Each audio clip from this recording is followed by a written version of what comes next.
मित्रांनो, आज आपण पाहणार आहोत चिवताई चिवताई दार उघड ही गोष्ट.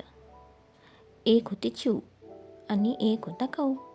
काऊचे घर होते शेणाचे आणि चिवचे घर होते मेणाचे. एकदा खूप पाऊस पडला. कावळ्याचे शेणाचे घर गेले वाहून.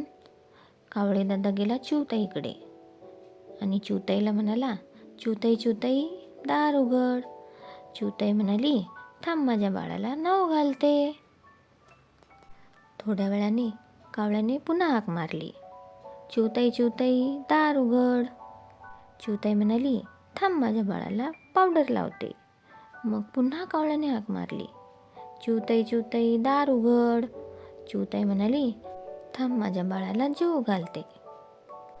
कावळे दादा आता खूप कंटाळला, रडकुंडीला आला आणि म्हणाला, चिवताई चिवताई दार उघड, मी अगदी ओला चिंब झालोय. चिवताईला कावळे दादाची दया आली.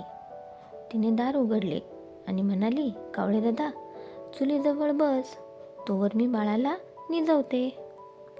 कावळे दादा चुलीजवळ शेकत बसला. त्याला लागली होती भूक. चुलीजवळ होते सांगडे. कावळे दादा ते कुडूम कुडूम करत खाऊ लागला.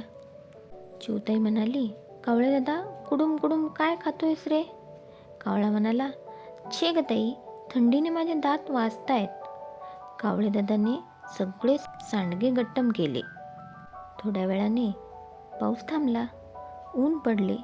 चिवताईचे मेणाचे घर लागले वितळायला.